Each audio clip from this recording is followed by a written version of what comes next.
요즘 많은 분들이 외출하기 전에 확인하는 것이 있습니다. 바로 미세먼지 대기오염 지수입니다. 때문에 과거보다 마스크를 착용한 사람들을 거리에서 쉽게 만날 수가 있는데요. 이 같은 심각한 환경오염 문제를 줄이고 친환경 교통수단을 고민한 결과 그 대안으로 떠오른 것 중 하나가 바로 자전거입니다. 우리나라는 지난해 이미 자전거 1000만 시대를 맞이했습니다. 연내 따릉이 서비스를 서울시 전역으로 확대하고 따릉이 2만 대 시대를 열겠습니다. 이것은 서울시 도시교통본부장의 발표였습니다. 서울시의 공공자전거 서비스 따릉이. 서비스를 본격 시작한 지는 16개월, 그리고 이용 회원은 21만 명, 누적 대여 건수는 172만 건을 돌파했습니다.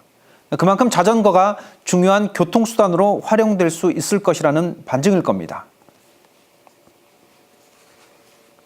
하지만 자전거 이용자들에게 이 같은 소식이 반갑기만 한 것은 아니라고 합니다. 과연 무슨 이유일까요? 심층 취재 쌍심지, 이번 시간은 자전거를 타고 도심 속으로 들어가 보겠습니다. 서울시는 따릉이가 친환경 생활 교통수단으로 합격점을 받았다며 따릉이 확대를 계획하고 있습니다. 지난해 11월 서울시가 실시한 따릉이의 인식조사. 이용자의 98.6%는 따릉이가 친환경 이동수단 활성화에 기여했다고 답했습니다. 이에 서울시는 지하철과 버스 등 대중교통과 쉽게 연계할 수 있도록 따릉이의 대여소 위치 선정에 주안점을 둘 것이라고 밝혔습니다. 그런데 문제가 있습니다. 이렇게 빌린 따릉이를 타고 달릴 곳이 마땅치 않다는 겁니다. 자전거로 출퇴근하는 사람들이 모인 온라인 카페. 출퇴근을 위해 매일 같은 거리를 오가면서 겪은 아찔하고 위험했던 상황을 공유하는 글들이 이어집니다. 초보자든 노련한 이용자든 자전거를 타는 사람이라면 모두가 느끼는 것, 바로 사고의 불안감입니다. 평소에 자주 이용하시나요? 어떤 행사였습니까? 그러니까 따릉이 자체가 도심 속에서 얼마나 안전하게 달릴 수 있는가를 이제 사람들한테 보여주는 그런 캠페인 형식의 라이딩이었는데 많은 참가자들의 이제 좀 불안감을 많이 호소했죠. 예. 어떤 점에서 그랬는지 그러니까 일반적으로 따릉이 자체가 속도가 그렇게 빠르지 않거든요. 근데 이제 원칙상 차도로 달려야 되기 때문에 차도로 달리는데 아무래도 따릉이 캠페인에 참가했던 많은 분들이 이런 안전에 있어서 뭐 도저히 못하겠다, 이게 과연 차도로 달리는 게 맞는가라는 의문점을 좀 든다고 하시더라고요. 그런 부분이 좀 많이 위험했던 것 같습니다. 자전거 이용자 수는 늘어나고 자전거 여행도 활성화되고 있습니다. 문제는 늘어난 자전거 수만큼 자전거 사고는 매년 증가하고 있다는 데 있습니다.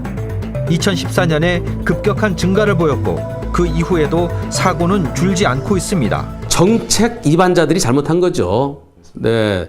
자전거를 탈 수 있게끔 제대로 그런 어떠한 공간을 만들어 놓고 자전거를 타라고 그래야 되는데, 자전거 타라, 건강에 좋다, 그리고 공해 발생 안 된다, 그리고 기름값 아낄 수 있다, 뭐 여러 가지 얘기하면 자전거 타라 하는데 타면 위험한데요. 아무리 공공자전거가 늘어난다고 해도 안전에 대한 문제가 해결되지 않는다면 1시간 동안 따릉이를 이용하는 비용은 1,000원이 아니라 이용자들의 생명이나 불안을 담보로 하는 셈입니다.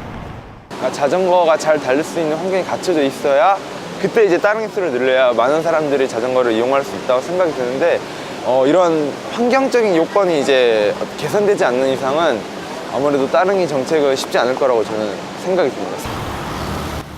공공자전거 따릉이의 확대, 그에 앞서서 해결돼야 할 문제. 안심하고 탈 수 있는 환경 조성은 어디까지 와 있을까요?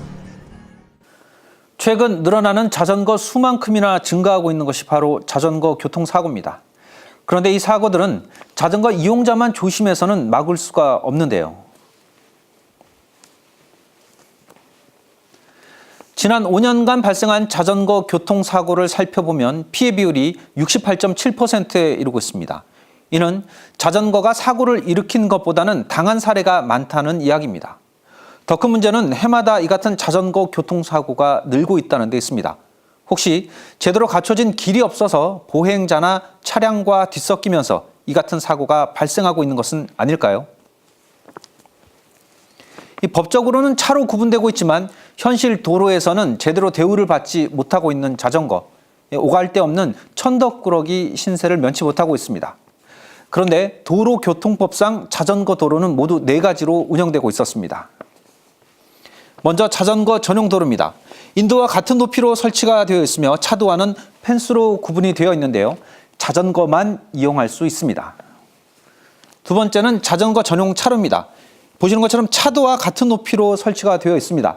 하지만 역시 자전거만 이용할 수 있는 곳입니다. 자전거와 보행자가 함께 이용할 수 있는 겸용도로인데요. 보시는 것처럼 보행로와 자전거 도로가 같이 설치가 되어 있고 색깔이나 또는 선으로 구분하고 있습니다. 마지막으로 자전거 우선 도로입니다. 보시는 것처럼 차도상에 이렇게 표시가 되어 있는데요. 자전거와 자동차가 같이 이용할 수 있는 곳입니다. 이 중에서 최근 가장 혼란을 주고 있는 것이 바로 이 자전거 우선 도로입니다. 명칭만 해석해 본다면 자전거가 차보다 우선권을 갖고 있는다 이렇게 볼 수 있겠지만 현실에서는 자전거에게 우선권을 주는 차를 찾아보기가 힘들었습니다. 2014년부터 실시된 자전거 우선 도로는 차와 자전거가 모두 다닐 수 있는 길로 서로 간의 합의가 필요한 도로입니다. 자전거는 차와 똑같이 일반적으로 차로를 이용하게 되어 있습니다. 자전거 도로가 있을 경우에는 자전거 도로를 이용하게 되지만 그렇지 않은 경우 차로를 이용하게 되어 있습니다. 그러다 보니까 이 자전거가 차로를 이용할 때 다른 차들과의 그 상충이 있어서 위험한 부분이 있습니다. 그래서 자전거 우선도로라는 개념을 생각해서 차와 자전거가 서로 공유할 수 있도록, 그리고 자전거가 다니는 길이라는 것을 운전자들에게 인식을 해서 서로 배려할 수 있는 그런 정책 목표로 우선도로를 설치하고 있습니다. 법적으로 차도를 이용해야 하는 자전거. 하지만 자동차보다 약자인 자전거를 보호하기 위해 자전거 우선 도로가 만들어졌습니다. 그렇다면 과연 이런 의도처럼 자전거 우선 도로에서 차가 얼마나 자전거를 배려하고 있는지 쌍심지가 직접 자전거와 함께 도심을 달려봤습니다. 여의도 공원에서 시청 앞 광장까지 총 24.3km의 거리.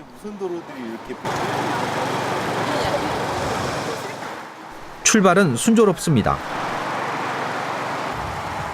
자전거 전용 도로를 이용해서 여유롭게 마포대교를 건넙니다.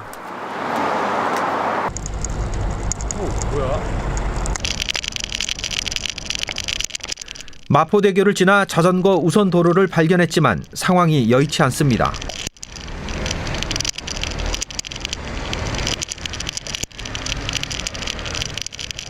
멈추기와 가기를 반복하던 전문가가 말합니다. 차 많이 없는 편이네요. 자전거 이용자들에게 이 정도의 상황은 그저 일반적인 수준이라는 말입니다. 신호가 바뀌자 차가 많이 없는 도로를 비집고 달리는 자전거. 자전거 우선 도로를 트럭과 함께 달리는 상황이 발생합니다. 아슬아슬하게 이어져 있는 자전거 우선 도로. 차선을 물고 달리는 자동차는 마치 자전거와 경주라도 하는 듯 보입니다. 실제로 달리는 자전거에서는 어떻게 보일까요? 막상 달리는 자전거 이용자의 눈을 통해서 보니 울퉁불퉁한 도로와 쉴 새 없이 앞지르는 차들로 옆에서 보는 것보다 훨씬 더 위협적이고 불편해 보입니다.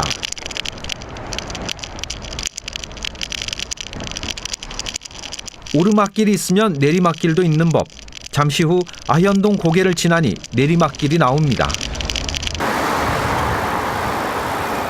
시원하게 바람을 가르며 달려볼까 생각도 하지만 곧 앞에 세워진 관광 차량 때문에 차선을 변경하며 신경을 곤두세워야 합니다.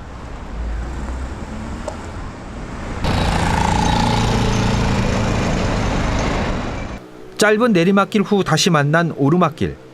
우리나라는 차도 많지만 언덕도 참 많습니다. 갑자기 나타난 역주행 오토바이. 다행히 피하긴 했지만 자전거 이용자에게 충분히 위협적인 스트레스 상황입니다. 목표 지점에 가까워오자 안도의 한숨을 내쉬는 전문가. 거의 다 왔네요.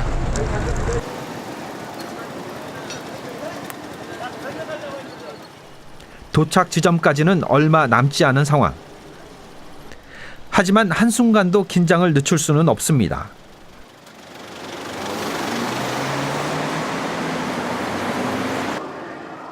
오지를 달려온 것이 아닙니다.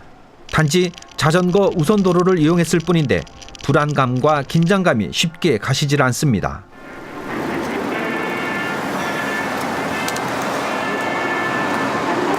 어떻던가요? 실제로 달려보니까. 그러니까 매번 달리는 길임에도 불구하고 굉장히 그런 안전에 불안감을 좀 많이 느껴요. 그러니까 우선도로라고 해서 좀 편히 달려야 되는데, 예를 들어 뭐 자동차 운전자들이 이제 가까이 달라붙어서 이제 뭐 운전을 하시는 경우도 많고요. 그리고 이제 경적 소리도 많이 내시고요. 그러니까 아무래도 자전거 자체를 어떤 이동수단으로 보시는 게 아니라 약간 뭔가 차량을 좀 통행을 방해하는 존재 정도로 생각하시는 것 같아요. 그래서 우선도로로 달리는 거는 여러모로 굉장히 위험하다고 좀 생각이 듭니다. 자전거는 차로 분류되어 차도를 이용해야 하지만 막상 차도에서는 차량 통행을 방해하는 존재로 여겨지는 현실. 그가 자전거 우선도로를 위험하다고 말하는 이유는 또 있습니다. 심각했던 부분은 뭐라고 생각하세요? 뭐 정말 많은데요. 그러니까 예를 들어서 우선도로 위에도 차량이 주차가 돼 있으면은 그 부득이하게 자전거가 옆 차선으로 이동을 해야 돼요. 근데 그 옆 차선으로 이동하는 과정에 있어서 뒷 차량을 저희가 보지를 못하기 때문에 그런 사고의 위험이 좀 많이 발생할 수 있을 것 같고요. 그리고 이제 아무래도 우선도로로 달리더라고 하더라도 자동차가 계속 옆에서 달라붙어 갖고 운전을 하기 때문에 되게 마음을 좀 졸이면서 이제 자전거를 이제 라이딩을 한다고 해야 될까요? 그런 부분이 좀 위험했던 것 같습니다. 운전자 눈엔 잘 보이지 않는 자전거 우선도로 표시와 마냥 눈에 거슬리기만 하는 자전거.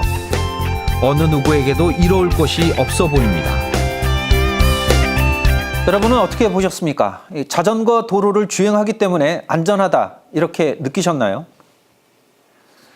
쌍심지가 함께했던 도로 대부분이 자전거 우선도로였지만 보신 것처럼 차와 자전거가 함께 달리는 길에서 단 한순간도 자전거가 우선시 됐던 적은 없었습니다.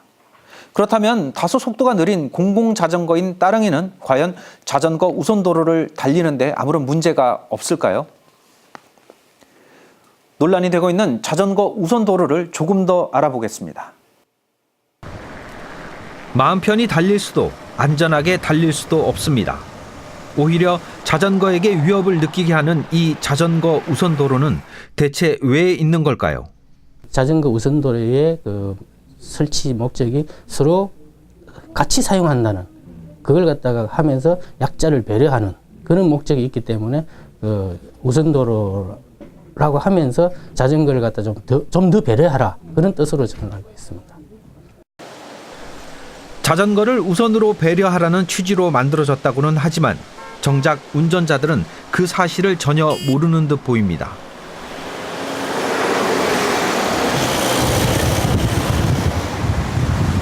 차도 다니고 자동차도 다니고 자전거도 다니고 섞어 놓으니까 오히려 더 위험할 수 있는 거예요. 그래서 자전거 우선도로는 취지는 좋아요. 취지는 자전거와 자동차가 서로 간에 조심해서 다니라라는 그런 뜻인데, 사이좋게 다니라는 것인데, 근데 그게 쉽게 되겠습니까? 서울시 종로구. 한 자전거가 버스 전용 차로와 가운데 차선을 번갈아 이용합니다.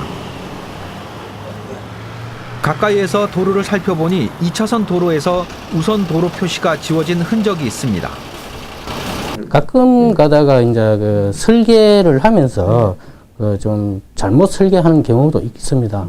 그럴 경우에는 저희가 인지를 하면은 잘못 그려져 있을 경우에는 저희들이 지울 작업을 하고 있습니다. 자전거는 차도의 가장 우측 차선을 이용하게 되어 있습니다. 하지만 우측은 버스 전용 차로입니다. 법적으로 버스 전용 차로에 들어갈 수 없는 자전거는 결국 버스 전용 차로를 제외한 가장 우측 차선, 즉 2차선으로 달려야 하는 상황입니다. 결국 자전거가 선택할 수 있는 가장 합법적인 길은 우선도로 표시가 지워진 이 길뿐입니다. 지침에서는 버스 전용 차선에는 버스만 들어갈 수 있기 때문에 자전거 우선도로를 설치할 수는 없습니다. 그렇기 때문에 가로변 버스 전용 차로가 있는 경우에는 그 다음 차선에 설치할 수 있고요. 그것은 매우 위험하죠. 자전거가 가운데 길로 가면서 느리게 가면은 우선 뒤에서 오는 차에 대해서도 위험할 수가 있고요. 또 1차로 가는 차가 우회전하기 위해서 나가야 될 때도 있고 오른쪽으로 나가야 될 때도 있고 또 3차로 버스 전용 차량에 있던 차들이 버스가 달리다가 좌회전하기 위해서 또 들어가야 될 때도 있고 그러니까 뒤에서 오는 차는 왜 앞에 자전거 느리게 가나 또 1차로 3차로에서는 우회전이나 좌회전하면서 자전거가 좀 방해가 될 수도 있습니다. 맞은편 차선은 또 다른 사정이 있어 보입니다. 편도 1차선뿐인 도로에 지정된 자전거 우선도로. 이 같은 도로의 경우라면 차와 자전거 양쪽 모두 힘든 상황에 놓일 수밖에 없습니다. 자전거 우선도로 지정 법률 시행규칙에 따르면 자전거 우선도로의 지정 기준에는 자전거 도로 노선의 단절을 방지하기 위해서 필요한 경우 혹은 자전거 이용자의 안전을 위하여라고 명시되어 있지만 그 어느 하나도 지켜지지 않는 상황입니다. 어떤 설계든지 마찬가지고 도로 관련돼서 정책을 펼 때는 제일 중요한 건 우선 안전입니다. 그래서 사고를 제로화시키는 데 이제 목적이 있고 기술적인 설계 자체가 이제 안전의 목적을 두고 설계가 이루어져야 되는 거죠. 네. 서울의 심장 광화문. 이곳에서 자전거 우선 도로를 살펴보았습니다. 차량에 쫓기고 있는 자전거. 여기에 울퉁불퉁한 노면까지. 자전거를 타기에는 좋은 환경은 아닙니다. 바닥에 적힌 자전거 우선도로 표시가 무색하게 바로 앞에는 대형 버스가 정차해 있습니다. 버스를 피하고 택시를 피하고 자전거 우선도로에 대한 회의가 들 때쯤 꽤 빠른 속도로 달리는 이 자전거의 뒤를 따라가 봤습니다.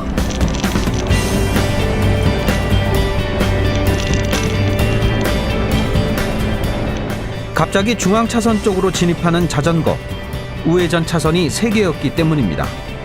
직진을 하려면 도로를 횡단하듯 달릴 수밖에 없었습니다. 조금 달리고 나니 다시 정체 구간입니다. 그런데 정체의 원인은 바로 정차해 있는 택시. 택시가 서 있는 도로 바닥에는 자전거 우선 도로라는 글씨가 선명합니다.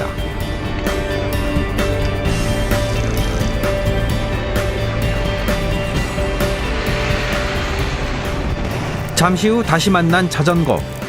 우측 갈림길이 나올 때마다 수신호를 한 뒤 방향을 바꾸지만 여전히 안전이 우려되는 상황.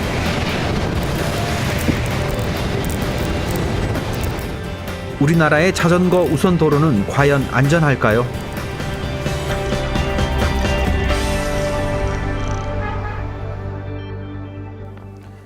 쌍심지 취재진은 자전거 우선도로를 선정하는 데 있어서 명확한 기준이 없었던 것은 아닐까 하는 의구심이 생겼습니다. 우리나라의 자전거 우선도로는 외국의 자전거 공유도로와 같은 개념입니다. 지금 보시는 것은 미국 보스턴의 자전거 관련 법규입니다. 이 내용대로라면 뒷차가 앞서가는 자전거를 추월하려고 한다면 차선을 바꿔서 자전거에게 안전한 거리를 확보한 후에 다시 진입해야 한다는 뜻입니다. 자전거를 온전한 한 대의 차로 보기 때문에 가능한 법규죠. 하지만 앞서 보신 우리나라의 사례는 어떻습니까? 대부분의 차량들이 자전거를 스치듯 앞질러 가는 것을 볼 수 있었는데요. 때문에 우리나라 도로에서 자전거를 타려면 목숨을 걸어야 하는 것처럼 느껴지기도 했습니다. 그렇다면 자전거를 안전하게 탈 수 있는 길은 없는 걸까요? 현재 저 서울시에는 인프라 자전거 도로가 868km로 한 10.6%입니다. 전체 도로에 비해서. 근데 이 비율을 18년까지는 한 11.5%로 늘리려고 하는데 저희들이 반성하고 있는 부분이 자전거 보행자 겸용도로 위주로 많이 설치를 해왔었습니다. 근데 그 부분에 대해서 이제 저희 앞으로는 전용 도로 중심으로 설치를 하려고 하는데 또 저희 서울시 여건에 다양한 제약이 있기 때문에 전용 도로를 최대한 확충을 하되 불가피한 곳에서는 우선 도로를 설치하고 공공자전거를 확대하기 위해 자전거 도로를 확충하겠다고 밝힌 서울시.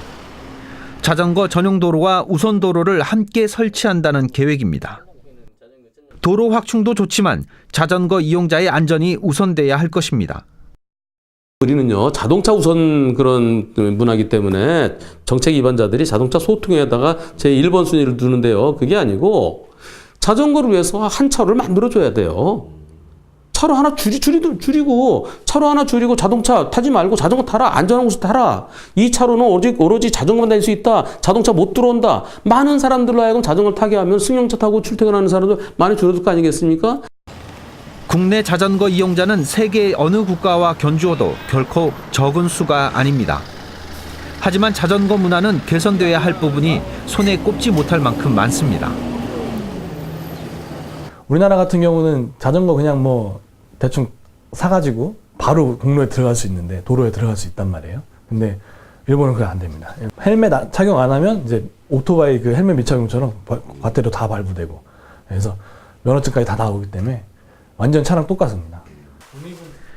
자전거가 차로를 이용하는 것은 국내와 같지만 음주와 헬멧 미착용 등과 같은 안전에 관한 방침은 전혀 다른 일본. 중학교에 들어가게 되면 부모님들이 이제 차를 선물하듯이 자전거를 선물합니다. 선물을 할 때 헬멧이나 보호장구 같은 걸 일체를 다 한 세트를 선물을 하게 돼 있고, 그런 문화를 통해서 중고등학교 때 이제 그 법과 그 도로를 이용하는 방법, 이런 도로교통법을 중학교 때부터 이미 배우는 겁니다. 자전거가 약자라는 사실을 어릴 때부터 몸으로 느끼기에 차량 운전자들은 법보다 안전을 우선합니다. 2014년 자전거 교통사고 유형을 보면 자전거와 차의 사고 비중이 월등하게 높습니다. 우리나라 개선해야 될 것들 중에 하나가 그 면허 없이 도로에 들어가는 거예요. 도로교통법상의 도로를 이용하려면 면허증이 있어야 되는 건 당연합니다. 근데 면허가 없는 사람이 이제 그 도로를 쓰게 되는. 면허증이 없다는 말은 차와 자전거 간의 약속도 모른 채 서로 같은 도로를 달린다고 해석할 수 있을까요? 제도 정비나 인프라 확충, 인식 개선 등 자전거와 관련해서는 백지에 그려나가는 것이 오히려 더 낫겠다는 생각이 들 정도입니다. 주행 중 차량 운전자 간의 의사소통은 방향 지시 등, 즉 깜빡이를 통해서 이루어집니다. 이런 차량 간의 약속이 지켜지지 않을 경우 결국 사고로 이어지게 되는데요. 그렇다면 법에서 차로 분류되고 있는 자전거와 차량은 어떻게 의사소통을 해야 하는 걸까요? 바로 수신호입니다. 왼손을 들어서 좌회전과 우회전을, 그리고 서행과 정지를 알리게 되는데요. 차량 운전자든 자전거 이용자든 모두 이 신호를 인지해야 하고 실천할 수 있어야 합니다. 도로교통법 제38조 1항입니다. 진로를 바꾸고자 할 때는 손이나 방향지시기 또는 등화로서 그 행위가 끝날 때까지 신호를 하여야 한다고 되어 있습니다. 이것은 선택사항이 아니라 반드시 지켜야 하는 법규인 것입니다. 신호를 해야 하는 것은 교통사고를 방지하고 안전을 위해서 꼭 필요한 일입니다. 그런데 이 법조항을 따르자면 방향 전환이 끝날 때까지 수신호를 하고 있어야 하고, 이 말은 한 손으로 좌우 회전 또는 정지를 해야 한다는 말인데요. 굉장히 어려운 수준의 기술을 요하는 행위입니다. 이런 규정을 만드시는 분들은 자전거를 타보시긴 한 걸까요? 이처럼 우리의 법규는 자전거의 현실을 제대로 반영하지 못하고 있습니다. 보행자 보호를 위해 차도로 내려온 자전거. 자전거 보호를 위해서는 자전거가 약자라는 차량 운전자의 인식이 가장 선행되어야 합니다. 그리고 운전면허 취득자라면 차도에 있는 자전거 관련 표지판에 대해서 알아야 함이 당연합니다. 있지만 상당히 자전거 상당히 위험하지 않을까요? 표지 본 적 있으세요? 그 자전거 하는데 네, 여기 정확하게 이름 아세요? 모르겠는데. 아, 자전거 우선도로예요. 자전거가 우선권이 있다는 얘기죠. 아, 그렇죠. 그 지금 여기 기사님 서 계신데도 우선도로인 거 혹시 아시나요? 아니요. 네, 대부분 사람들이 몰라요. 운전면허증이 있어도 자전거 도로에 대한 지식은 전무한 상태.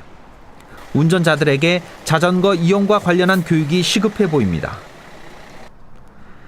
자전거에 대한 법규와 인프라는 제자리 걸음을 하는 듯하지만 다행히 자전거 안전 교육은 늘어나고 있습니다. 학교 정규 수업으로 인해서 저희가 이제 자전거 교육, 안전 교육과 이제 로드 교실 두 가지 교육을 이제 운영을 하고 있고요. 이제 그것을 바탕으로 이제 자격증을 취득할 수 있는 이제 그런 프로그램도 운영을 하고 있습니다. 조기 교육의 효과를 생각해보면 늦었다고 생각하는 지금이 적기일지도 모릅니다. 자, 정지 수신호로 할 건데, 자, 왼손을 번쩍 주먹 쥐고 드는 건 정지입니다. 자, 정지. 옳지. 다음 세대는 더 이상 자전거 이용자의 안전에 대해서 말하지 않길 간절히 바랍니다. 운전자 입장에서는 상대적으로 속도가 느린 자전거 운전자를 봤을 때 이제 성가시게 이제 보이는 게 사실이에요. 근데 그런 것들이 이제 조금 인식이 전환이 돼서 서로 이제 도로를 공유하면서 쓸 수 있는 그러한 그 캠페인이라든지 교육들이 조금 많이 활발하게 진행이 되면 뭐 조금씩 인식이 바뀌어 나가면서 좋아지지 않을까 생각합니다. 자전거 도로 관련법 개선도 시급하지만 그보다 선행되어야 할 것은 바로 도로 이용자의 인식입니다. 첫 술에 배부를 순 없지만 자전거 교육과 올바른 문화를 알리는 것에 더욱 적극적일 필요가 있습니다. 그리고 운전자는 자전거가 약자라는 사실을 인정하는 것부터 시작하면 어떨까요? 오늘 쓴 우선이라는 단어, 그리고 비슷한 뜻의 먼저라는 단어, 이 두 단어의 차이를 알고 계십니까? 바꿔 쓰는 경우도 있지만 우선은 아쉬운 대로라는 뜻으로 쓰이는 경우가 있는데요. 우선 이거라도 먹어 하는 식이죠. 그런데 안전과 직결된 도로에서 아쉬운 대로 자전거를 배려해라라는 식으로 쓰인다면 과연 자전거 이용자들의 안전이 보장될 수 있겠습니까? 자전거 우선 도로는 자전거가 먼저인 도로가 돼야 하는 겁니다. 그리고 또 다른 관점, 우리는 때로 도로에서 모세의 기적을 경험합니다. 아파트 한 채 가격을 웃도는 비싼 외제차가 지나가면 혹시나 부딪힐까 봐 차들이 간격을 벌리는 건데요. 자전거 이용자의 생명, 그 비싼 외제차보다 더 소중하지 않겠습니까? 도로에서 보호받아야 할 순서는 사람이 가장 먼저고, 그리고 자전거, 가장 마지막이 자동차입니다.